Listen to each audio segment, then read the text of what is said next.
Cannabis Common Sense, the show that tells the truth about marijuana and the politics behind its prohibition.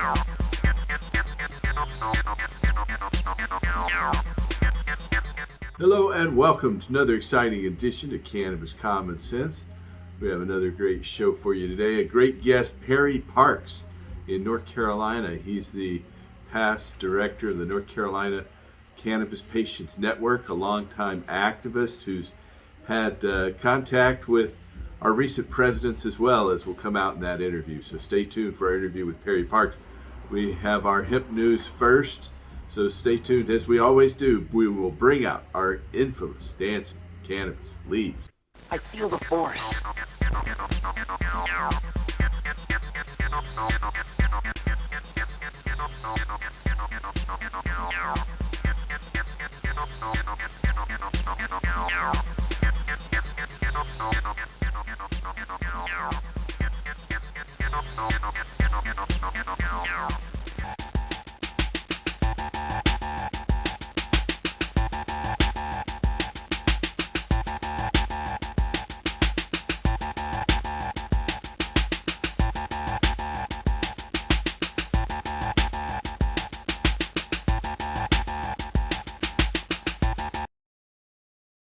Okay, our first story tonight is from Washington, D.C. White House drug czar says the Biden administration is monitoring states that have legalized marijuana to inform federal policy, recognizing the failures of the current prohibitionist approach. Rahul Gupta, director of the Office of National Drug Control Policy, or ONDCP, sometimes called the drug czar, made several telling remarks in an interview published last Wednesday by the Financial Times. He said, quote, "We're learning from those states that have enacted cannabis reform. We're monitoring the data and trying to see where things go. But one thing is very clear, and the president's been clear about that. The policies that we've had around marijuana have not been working," end quote. President Joe Biden campaigned on a cannabis platform of decriminalization, rescheduling, respecting states' rights, and other modest reforms, though he remains opposed to adult use legalization and has yet to take a meaningful action on his prior pledges. In the new interview, Gupta, who previously provided consulting services to a cannabis company prior to serving in the White House, also emphasized that when it comes to broader drug policy, quote, "For the first time in history, the federal government is embracing the specific policies of harm reduction," end quote, as he specifically argued that people, quote, "should not be incarcerated or arrested for just their drug use," end quote, as we did in our last initiative drive here back in 2018. Up across the river in Washington, the Washington State Supreme Court reinforced the state's stone driving laws in a recent ruling and reaffirmed the validity of blood THC concentration limits at the time of testing, even though they've been largely discredited in scientific studies. The Washington State Supreme Court last week ruled that citizens can receive a driving under the influence charge for operating a motor vehicle while under the influence of cannabis. The plaintiff, Doug Fraser, argued that his 2017 DUI conviction was based on an arbitrary and vague standard for THC levels in the blood. This unanimous decision upholds the state's decade-old DUI law related to cannabis. Justice G. Helen Whitner, in an opinion, admitted that the state's law, writing that the, quote, "limit may not be perfect in terms of identifying the degree of impairment for all individuals, it's reasonably and substantially related to recent consumption, which is related to impairment.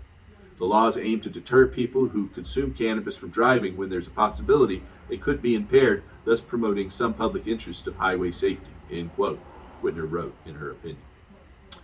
Now, over in Europe, Germany is about to legalize the sale of adult use cannabis. The historic move is likely to increase pressure on other European governments to follow suit. German authorities plan to have legislation ready later this year, allowing licensed shops to sell cannabis to adults.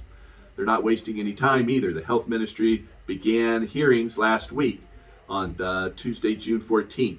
More than 200 representatives from medical, legal, and other fields are taking part in hearings. Numerous international experts and officials from various levels of government will have their say. The policy was part of a pledge in a coalition deal between three socially liberal parties that formed the government of Chancellor Olaf Scholz, which took power in December.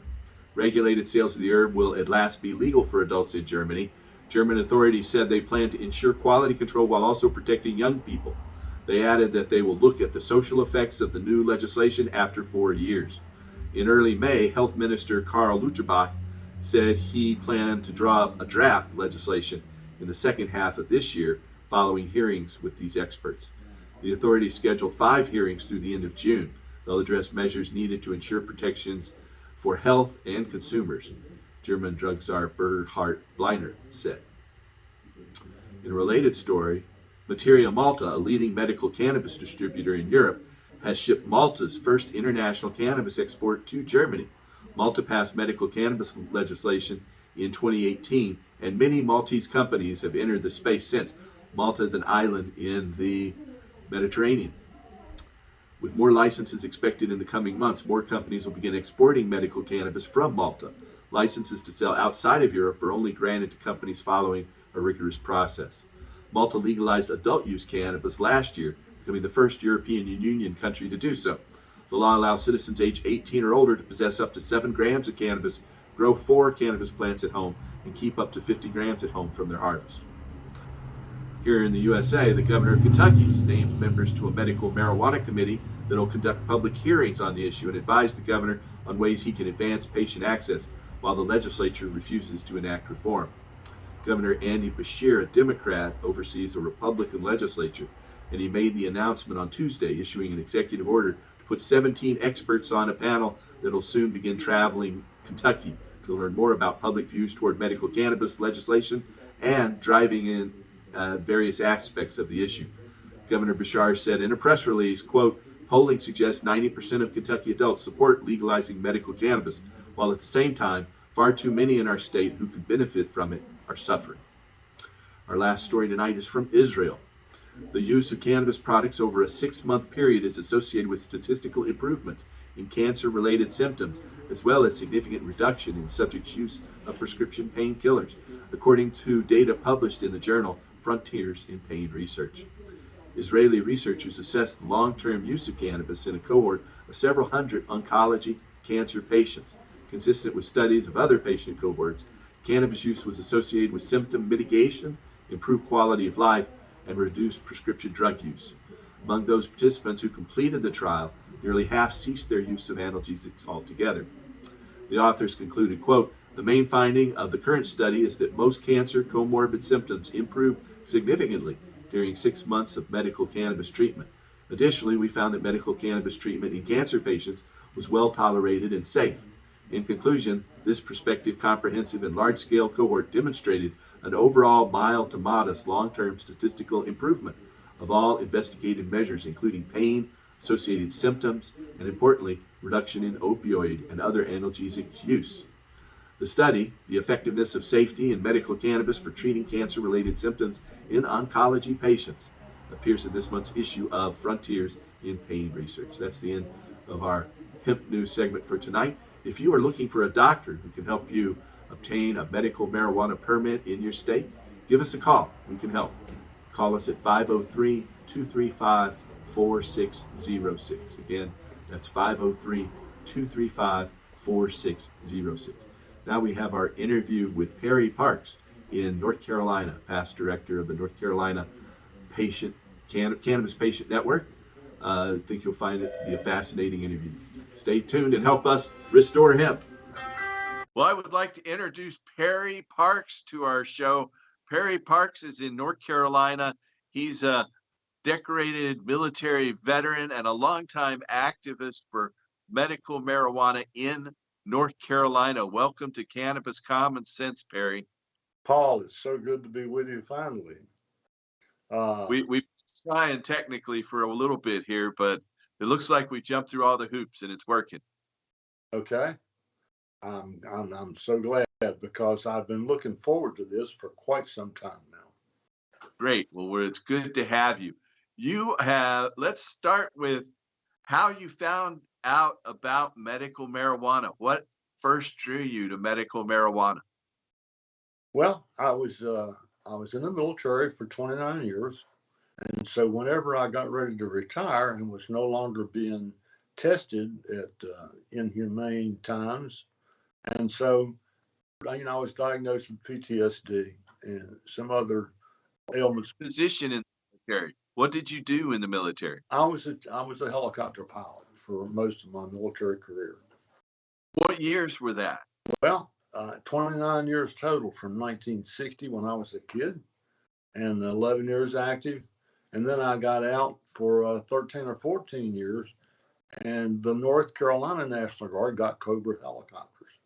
And I had Cobra instructor experience, and so they asked me if I'd like to rejoin the military. I did that in '84 and stayed until for another 18 years. So Well, I guess if you were there from 1960 through 1971, you were like at the height of the Vietnam War there. Did you serve in Vietnam? I was one of the first of the large helicopter pilot classes because of Vietnam. And of course, they told me, so, well, you know, if you go to flight school, you're going to go straight to Vietnam. Well, that was fine. I said, I'm going to be flying helicopters. I don't care what you do. And so I went to flight school in 1960, December of 65. I graduated in September of 66. And in October, I was in Vietnam flying helicopters in an assault helicopter company. So I did that for a year, came back to Fort Rucker, Alabama, and taught for a couple of years, or actually a year and a half, and then I went back to Vietnam. And this time I stayed 18 months and was the chief pilot for the 101st Airborne Division. That was a total of 29 years of military service, which had it not been for that, I probably wouldn't be retired now. But I was fortunate in a way to have been able to complete all my stuff. I never thought of myself as disabled, but the wear and tear on your body when you get exposed to combat stress and all these other things. I spent 30 months in Vietnam, but over that time, it did enough damage that they said I should be tested for PTSD or tested for disability ratings because of my impairment to my body or damage to my body. So I was awarded 70% and then 30 more percent because I had to start taking medication, which prevented me from flying. So I've been retired, so to speak, for quite about, I guess, 15 months. 15 years. But whenever I finally got out of the military and was no longer being tested at age 60, which is about 20 years ago, I had understood from some of the pilots and some of the people that were disabled that cannabis could possibly replace several narcotic medicines I was taking, sleeping pills and other things for my dreams and stuff. And so I was just shocked, Paul, that cannabis was so effective at relieving the pain in my back and also the processing of memories in Vietnam was nightmares. Yeah, was able to assist that a lot. And so when I found that out, I thought, oh my goodness, this is the truth. It is helpful. That is a bunch of lies that they've told about it. And so, as a person who's very involved in my church, I went to the pastor and I said, look, I'm going to come out and tell people because we're all searching for the truth, right? And so if this is the truth, then it's a travesty to all the veterans who are taking the pills. And so that was about 15 years ago. And so I did exactly that. I went to the local newspaper, said I have PTSD and I'm using cannabis. Legal or not legal, I'm and not. You're there in North Carolina where medical marijuana is not legal. That is correct. And Paul, I've prayed about this so many times. You know, Bruce Barcott, whom I met on my travels around the country and talking about cannabis. Bruce Barcott did a book called, well, it's this one. It's called Weed Nation or Weed the People. Yeah. And chapter 7 says, I do it before church. And so Bruce describes meeting me in Colorado where I was there representing veterans. And it had to be the good Lord involved, Paul, because everywhere I've stepped, from going to the North Carolina legislature and meeting the Speaker of the House while in Washington, D.C. with 2 million people. No effort on my part, just wound up standing beside him on the train platform. Well, the same thing pretty much happened on uh, everywhere I turned. And so while I was speaking for veterans in, let's see, it was in, in one place where it was legal anyway. But when I was going back to my room, I had just made my little presentation, and I ran into Bruce Barcott, and I was wearing my uniform, and he said, "Where? Excuse me, why are you here?" And I said, "Well, I'm a medical marijuana patient." And Bruce said, "What? Listen, do you have a few minutes?" And so I sat down with him and did a little interview, and it was just amazing that I happened to go down that hallway. Any other hallway, and I would have missed him. And in this book, the Time magazine, which I didn't even know about, uh, somebody called me and said, you're in Time magazine. And so I said, what? And I looked, and I am really honored because I showed up opposite one of my real uh, heroes. I don't know if you can see this, but it's got my little picture here and Tommy Chong on this other side. Oh yeah, Yeah, that's pretty neat. In Time magazine. yeah, and it's Yeah. actually signed by Bruce Barcott. And a lot of things that people don't see. There's so many magazines out on cannabis now. In the very back, I was most honored by something that Bruce said. He said I'd been going to uh, invited to all these medical marijuana parties. And he said I'd begun to think it was just kind of a ruse. It was just an excuse to smoke where you're protected. And so when he wrote this book, he said, when the war on drugs had grown to grotesque proportions and marijuana laws had become nothing but trawl nets to catch and hoist dark skinned men into the hold of the world's largest prison system, well, then a lot of us looked up and realized things had gone far too long. We cast a vote and said enough.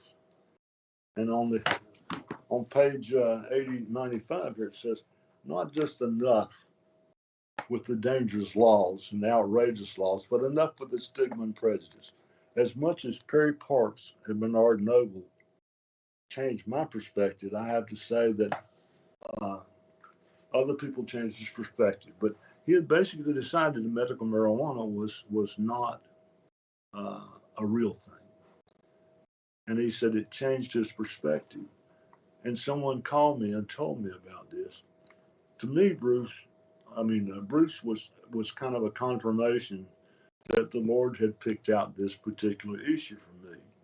Otherwise, in Time magazine, he admits, and it went so far that when the Trump organization took over and tried to re-engage the old draconian laws that had put everybody in prison, Bruce actually wrote an article, and I have that on my website here my side. And he said, "What?" And so Jeff Sessions, who was the Attorney General at that time, said they were going to reinstitute this war on drugs. And so Bruce said, "Look, when you start, I suggest a few people for you." And actually, he listed me as number one. He said, "Talk to Perry Parks. He's a disabled war veteran who uses it for his PTSD." And then he talks about the nurse who treats epileptic children. And then he just mentioned so many people, that have added to the story and made us realize this is one of the biggest frauds that was ever perpetrated against the American people. And when I met you and found out how long you had been doing this fight, I was impressed because it's not an easy fight. You you're up against somebody like Trump who says, "I won big lead." when he knows and everybody tells him, no, you're lost. Same thing on cannabis. For years, everybody said, listen, this is not a bad thing. It's a good thing. And so when all the Vietnam veterans came home and we said, I mean, the flight surgeon was the one who actually gave me my first puff of marijuana in Vietnam. Whenever I came home and Nixon around 1970, I said, all these veterans are using cannabis. We need to get to the bottom of this. And so he picked the 13 people most qualified to do this evaluation. Lawyers, doctors, yeah. And then he waited, and I actually have a video clip of it when he took the report and held it over a trash can and said, this is not what I paid you to tell me. I paid you to tell me what was wrong with it. Right. And he dropped the trash can. And shortly after that, we get the schedule of controlled substances where marijuana is the number one enemy in the world. That attitude has been fostered for so long that it's difficult to break through. Well, you know, Nixon told Haldeman, and they've got it recorded in the White House, and Haldeman brought this up a few years back, that the reason they were concentrating on marijuana was to marginalize left-wing voters and Black people so that they could target left-wing voters, progressive movements, and Black people. So it's always had this basis of racism, and it's recorded, and the guy who Nixon was talking to has actually come out and said it was wrong too. Yeah. Oh, listen, I'm here to tell you, it was a tragedy. What I found out in the 10 years that I spent trying to change people's minds and to break against the wall, what I found out just how wrong it was. Whenever the DEA was certified and qualified or whatever, they are by law, they're required to spend 95% of their money showing what's wrong with drugs, and 5% of the money if you happen to find something you think is good about it. When you have 95 to 5 spending, well, what are you going to do? You're going to generate nothing but negative news. Right. And every 1924, when the Army was worried about the canal system because so many people were using pot, they said, look, we need to find out what this is doing to military discipline. Well, they did a study and said it's not doing anything to it. Right. The government told us the other way. Exactly. And so that was the first real in-depth studies on cannabis. The first and perhaps the biggest is in the 1890s, the British examination of Indian hemp. It's like 10 volumes of information. But then the Army's study in Panama was one of the next ones. And then the mayor of New York did a study, Mayor Fiora LaGuardia, and he said, marijuana doesn't cause any problems in New York, and it's not contributing to any problems. So all the studies said that, but it was the petrochemical, pharmaceutical, military, industrial, transnational, corporate elite ruling class, basically, that just made up this whole marijuana myth and been living with the casualties caused by this war on drugs. It's destroyed people, families, lives, people locked in cages for incredible periods of time, longer than murderers and rapists. And so it's just crazy. I'm glad you came out and started working for medical marijuana there in North Carolina, but it hasn't gone forward because of the Republican takeover of the whole political process there. I know. Well, Facebook, how it gives you a memory from 11 years ago. It showed me with a local representative, Ken Goodman, who had talked about this issue before he went to the North Carolina legislature. And then when he got there, when he brought it up among the crowd and they said, oh, no, you're not going to talk about that, he immediately shut down. And that's the way it is. When you talk to people my age, you have to break through a wall around their brain. It's almost like the cerebral blood-brain barrier. You just can't get past it when the person, and even our president's like that. If he would realize just how utterly important changing this law is, one of the things I said about that article 11 years ago, I said, here it is 11 years later, and I'm still a criminal in my state of North Carolina. And they all know better. The former Speaker of the House, Joe Hackney, whom the Lord put me in touch with when I was, trying to change these laws, he looked at me and winked because all he could remember was smoking a joint behind the bushes in school. And so I tried to tell him, I said, no, it's not like that, Joe. You need to open your eyes. What I found is it's not possible to really open their eyes because the second you mention cannabis, especially if you call it marijuana, then his brain closes down. And he says anything that comes from this point on is a lie. We're in a dangerous spot in this country, Paul. I mean, when I took my commission or whatever, my warrant, I took an oath to uphold the Constitution of the United States. We've got so many people now that are not protecting the Constitution; they're protecting each other, and it is wrong, almost as wrong as that law. But that law has been in place for so long; it has damaged so many lives that uh, I would challenge anybody to find a law about a substance that grows in the ground that has done more to hurt this country than the cannabis laws, the war on drugs. It's just an absolutely horrible disgrace. And When Martin Luther, the human toll is horrible. But when we think about the environmental toll, what if we'd been oh, able to use hemp instead of petrochemicals? What if we'd been able to use hemp instead of cutting down forests and deforesting the earth? What if we were able to use hemp for hemp seed to feed the world's hunger? That would solve so many different problems, and our earth would be so much better for it. But that's the reason it was all about money and power and the centralization of economic and political control. The late great attorney out of Kentucky, Gatewood Galbraith, said it's the natural cycle versus the synthetic cycle, and that hemp will return when it's fully implemented for fiber and food and fuel, will enrich our farmers and decentralize wealth. Where the way it is, with the corporations, we just see more and more centralization of wealth and power. Paul, we have been here in North Carolina growers of tobacco. We are known for growing tobacco. Yeah. When I first started working, I got to Joe Hackney, Speaker of the House. I said, Mr. Speaker, wouldn't it be nice to put our farmers back to work growing a plant that kills cancer rather than one that causes it?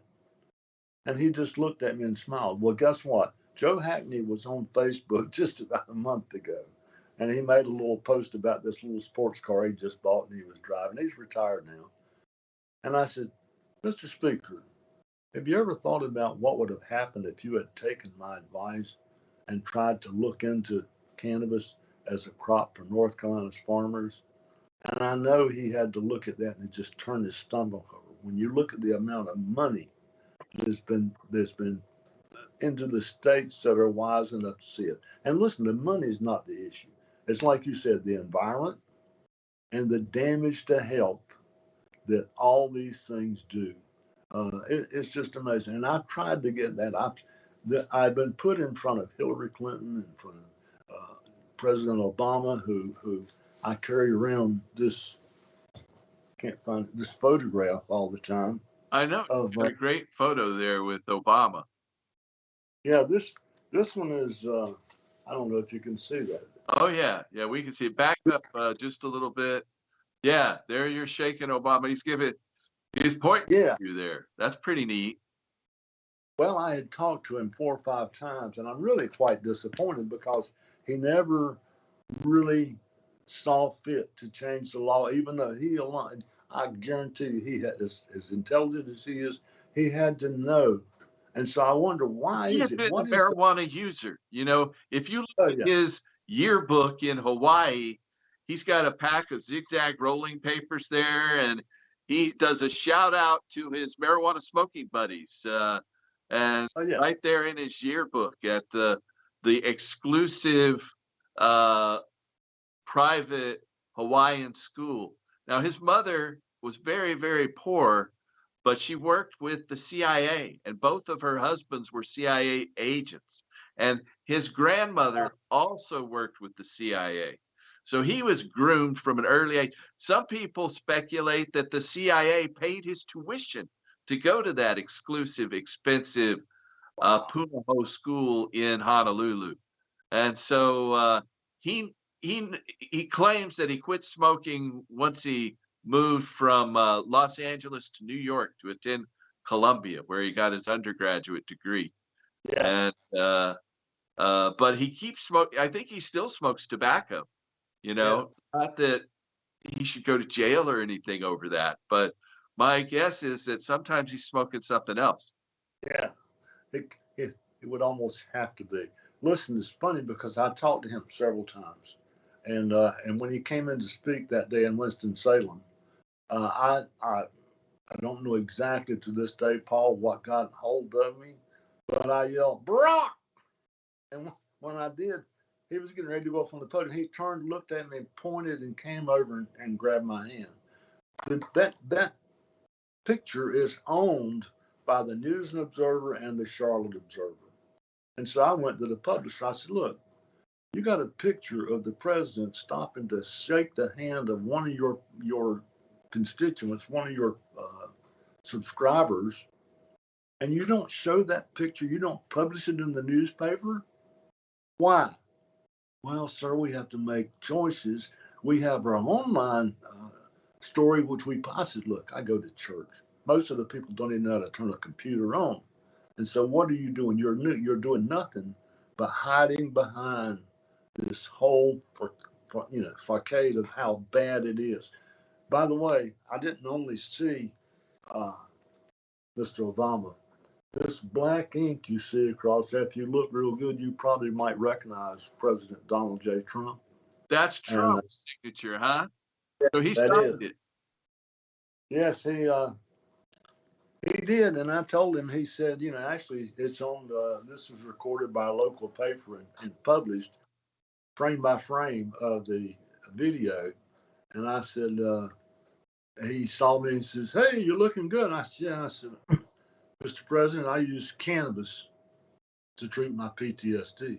What? Does it work? I said, it works really well. And my cousin behind me said, yeah, me too, Donald.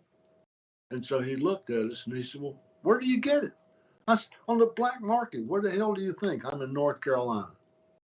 And he just looked at me and said, that's not right. And I said, you got that right. And yet he's done nothing about things that really matter. Uh, anyway, I don't even like to talk about the young man, but I did at least go to him and explain. I saw him 2 or 3 times, and I told him what had happened. Uh, people of a certain age don't listen. If they don't have a child that's used it or know somebody who's used it, they say, "Why me? It doesn't matter." Well, how about the veterans that are walking around saying, "Thank you for your service"? I say, quit thanking me for my service and stop trying to arrest me. You know, give me a break. You want to make me happy? Change the law so that I don't have to feel like a criminal, and change the attitude and don't treat me like a criminal, because this is one of the most natural substances you can get. And I want to say another thing, Paul. All of you who think you know a lot about cannabis, other than you, I'm not talking to you. Uh, I would invite you to read some of these hundreds of magazines that now talk about cannabis and what the true story. Because until we're going to do it because the young people already know. It's going to happen. Now we've got the majority of people in the United States. In fact, I think it's up to like 68%. All the polls show we have super majority support. I don't know why Biden doesn't get behind it, he would definitely strengthen his hold in the Democratic Party. Uh, Oh yeah. he's in that same, you're about the same age as Biden uh, and Trump. They're all, pushing 80, And see, and so they they grew up with that misinformation, and they're just afraid of the big money interests behind marijuana prohibition, and for showing how wrong they were for so long. You know, I think that's part of it too. They can't let go of their longtime error. yeah. Well, another thing that happened, and this is really interesting because I don't know if you can see it, but in the back, this is Yeah, that poster. The Good Soldier. Well, Yeah. a veterans film that went on to win an Emmy Award for long form historical programming. And the thing that is really so uh, unique about it is when I first got involved with it, I had no idea what it was. And I didn't tell them about my cannabis use. But it went on, like I say, to win an Emmy Award. Bill Moyer's Journal played it nationwide on Veterans Day. The veterans know, and there's so many of them who could benefit from this. I was invited to speak at the American Legion in Washington, on Capitol Hill, and I went up and spoke. And half the guys who saw me did not realize that this could provide real relief. And like I say, Biden doesn't really understand. He thinks that he understands. When I started this project, I went in thinking I really was a marijuana expert because I started back in 1961. But guess what? When I started going to the medical conferences and reading and educating myself, I was shocked, Paul, at what the real truth. And so, The science keeps expanding all the time. I remember back in the 60s, there were 3 cannabinoids, yeah, THC, CBD, and CBN. In the 70s, there were like 15. Now there are almost 200, you oh, yeah. know? I was uh, I was shocked at some. I went to the 9 conferences put on by Patients Out of Time, and I know you're very familiar with them, but they have done an incredible job of They're great. educating the public. Marilyn Mathers and Al, her husband. Yeah, they're wonderful people who dedicate their life, like you, to spreading the word.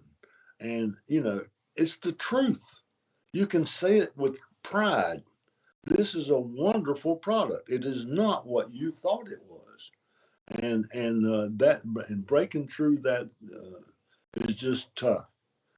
And as a matter of fact, I want to mention one thing that I learned in Vietnam. In that movie, The Good Soldier, they asked me one time about shooting someone. I said, it's really strange because when you talk about taking a weapon and pointing it at a person, most people can't do it. Most people just can't do it. World War One, they wound up firing over the soldier's head just a little bit. And they said, oh, the problem is the bullseye target. We need to give them silhouettes that look like people and pop up and limit the time they can look at it that you get to shoot it or you don't get a credit. And so once they switched over to putting silhouettes, it became easier. Just because you train somebody to do something doesn't mean they'll be able to do it when it's time to do it. And I have to give credit to the Border Patrol agent who actually took the shooter out at this school last week or week before last. He said, I think they did the best they could. And that's true because even if you go through all the training, guess what?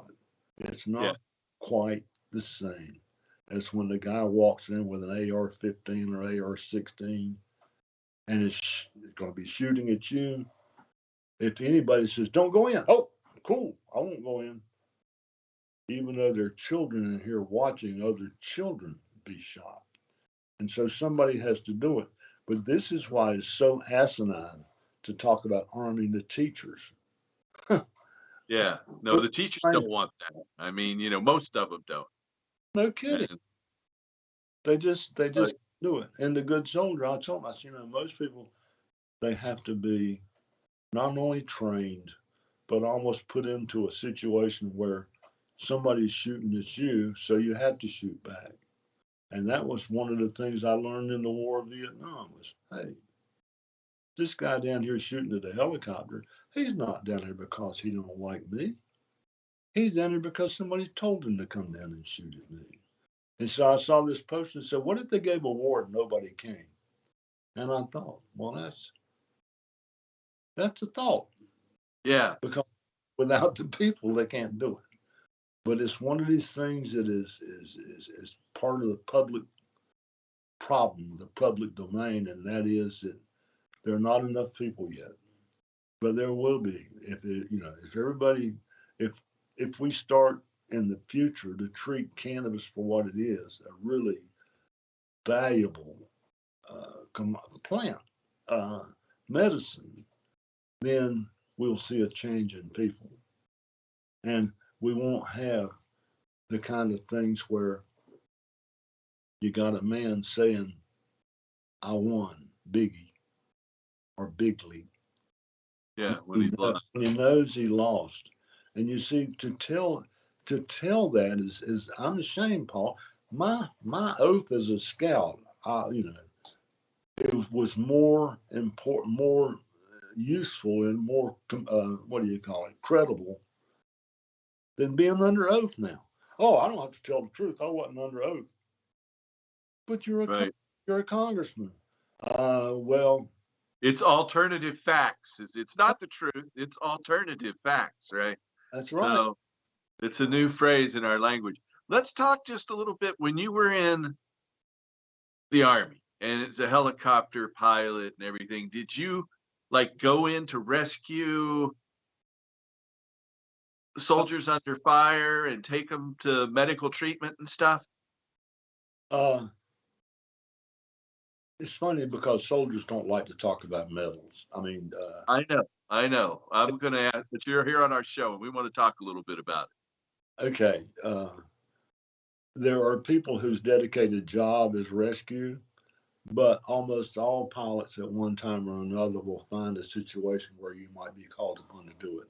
Uh, I was awarded the Distinguished Flying Cross for rescuing a long range reconnaissance patrol that was up in the mountains with no more uh, supplies at all. They went out for an afternoon mission, wound up being there 5 days during the monsoon, and were literally going to die.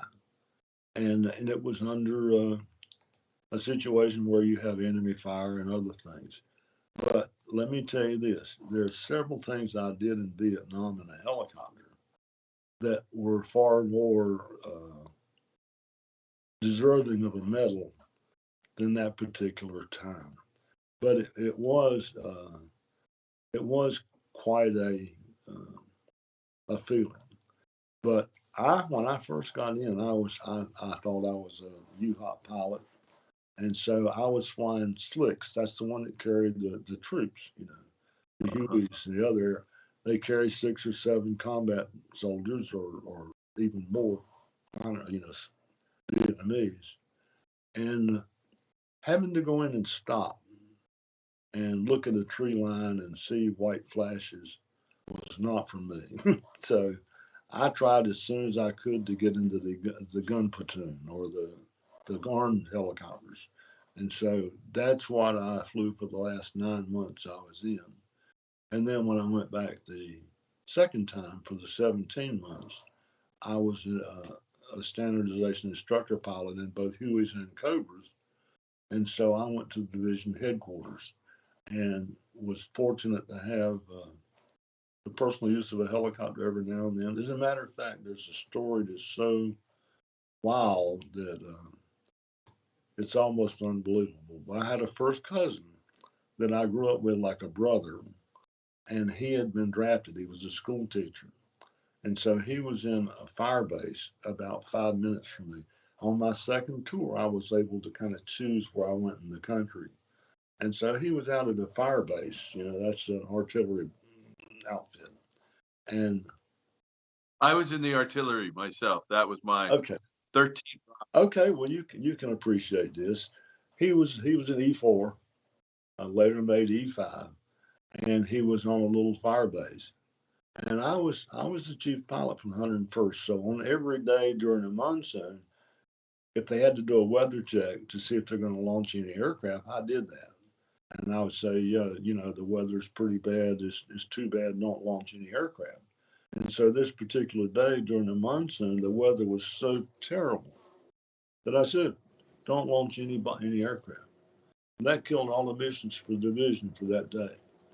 But then I took the helicopter, and I'd already told my cousin Daryl, I said, look, you want to go down to Da Nang and spend the night? And he said, yeah. And I said, okay, get your stuff ready, and I'll come out when I do the weather check. And so after I got through with the weather check and grounded all the aircraft, I dropped down right over the top of the road and followed the road out to his fire base, which is like 5 minutes away, 5 miles. And so his battery commander, this captain, uh, had requested a helicopter for that day and had been told that no helicopters were flying. And so Daryl went up to the first sergeant and said, look, can I go into the rear area? He said, well, how are you going to get there? He said, well, my cousin's coming to pick me up. And he said, yeah, the battery commander can't even get a helicopter today. And so my cousin said, well, okay, can I go if he comes? He said, sure. He said, a couple minutes later, I hear, and he looked down at the road, and here comes a helicopter with a searchlight on. Lands, he looks at him and waves goodbye to the first sergeant and gets in the helicopter, and we leave. That's a true story, Paul, without exaggeration, that actually happened. And I think sometimes nowadays, I wonder what the rest of the pilot or rest of the troopers out there on the artillery base thought of that, and how many of them knew the whole truth. Not many. But anyway, it was one of those fun times in Vietnam. So. Right. So it was when I first met you, you were with Jean Marlowe. Jean Marlowe, a longtime North Carolina activist. She actually came out here to Oregon for a few months as well. But you were like the head of the North Carolina Cannabis Patients Network, right? Well, I was, when I first decided to go active and tell everybody, I thought, well, I'm a former chief warrant officer, and this will make a big splash, but it's the truth. And so when I called one of the cannabis activist networks, and I said, look, I'm thinking about getting active, and they said, well, look, do you know Jean Marlowe? And I said, well, no. Should I? She said, well, she's pretty active in North Carolina. I had no clue who she was. And so right. I called her and I introduced myself and I said, look, I'm thinking about joining this fight. He said, well, I'd like to talk to you. So she came down to my house. I'm going to tell you what, the lady knew her pot. She knew pot. She knew the Bible. She knew religion. She was a marvelous, hardworking, uh, unique individual. That's all I. She definitely. She was a unique individual, and it was her relationship with you that first brought you to the Charlotte airport. Yeah. And I had never seen a volcano, and so you came into the hotel, and they said, "What?" She said, "I want you to go meet Paul Stanford." And so I said, "Oh, this is cool. This is a long time ago, Paul." Yeah, we're talking like 11 or 12 years, I think. Yeah. And so when I went into the airport and saw this balloon that just seemed to always be full, just kind of blew me away. But it let me know that there were indeed reputable knowledgeable people who are doing this. I mean, really, if you come right down to it, most of the activists I know, Michael Crowitz, you know, Paul, You and I and Michael got together just last September there in Raleigh, North Carolina, where I was one of the keynote speakers at the Southern Hip Expo. It was my yeah, honor to invite you there, and I'm so glad you could come and we could get hook up again. listen, Michael, I'm down to 10%. Michael, when he talked to me, uh, I was, it's the only time I ever, you know, when I met somebody, he stayed at my house, I shut up the whole time. He's a Uh-huh. walking encyclopedia He of is. He's done awesome. so much for veterans and for the whole marijuana movement, active Oh, with yeah. the Health Organization and the United Nations hearings in Vienna, Austria, to get marijuana taken off last year from the highest level of controlled substances. And Yep. so that change in international law opens the door for worldwide changes in the cannabis laws. And he was one of the people, with a group of others, of course, that was instrumental in getting that through the World Health Organization. Do you know, people don't understand that a treaty is the highest form of law we have. Yeah, it's equal to the I, Constitution. yeah. And so when I learned that, and when, I mean, Michael already knew it, but he came with me one day to the North Carolina not state employees, yeah, State Employees Association meeting, and I had a proposal to legalize medical marijuana. And so Michael came and waited while I made my presentation. And I just told him, I said, look, I'm a state employee, blah, blah, blah. But anyway, we got the whole standing ovation from the entire 500 people that are part of the state executive committee and from each county in the state. And they actually passed the resolution. This is when we first started up House Bill 1380 or whatever it was with Representative Callie Alexander. And In the North Carolina legislature. yeah, and it was amazing to be part of that, whether it passed or not. It opened the door to the conversation. Whenever I started, there were 14 states that had any form of legal marijuana. Today, what, there's 39 medical states, and North Carolina's Senate just passed a medical marijuana bill, even though it's a pretty pitiful one, but at least it's one that's passed. And now it has to go through the House. And I just hope people will contact their legislators in North Carolina. If you know you're a House member, tell them it's time. Right. Or if you don't know them, figure out who it is Yeah, and exactly. tell them that they should support that Senate bill and change. North Carolina should have been on the cutting edge of this. I don't know if you remember this. You probably don't. I was a teenager in North Carolina. I think you knew that. But Yeah, when I was a teenager, marijuana was being decriminalized around the country. And North yeah, Carolina was one of the first states to decriminalize marijuana. And at the time, they almost decriminalized 4 ounces or a quarter pound. They later cut it back to 1 ounce. And then they recriminalized it at some point back in the 90s, I believe, didn't they? yeah, yeah. Oh, yeah. It was. Listen, it was up and down. When I got back from Vietnam, I thought the war was over. Yeah. I thought when they see the truth and what it does for people, it'll be over. And so Carter was coming in, and then all of a sudden, because of Peter, whatever his name, Peter Bourne, Peter Bourne, the drug drug czar, advisor for got caught with he cocaine, and that was like the death knell. It set us back yeah, 30 years in North Carolina, yeah. and it was so terrible. I came from Vietnam hoping to let everybody see and make it legal. And here we are several years later. I mean, that's why when they did that memories with the representative from Richmond County, he was state representative, and I said, you know, here it is 11 years later. and I'm still, even though I mess with me. Hey, we had a technical difficulty here, but welcome back, Perry. Thank you, and it's listen, Michael, not Michael, Paul.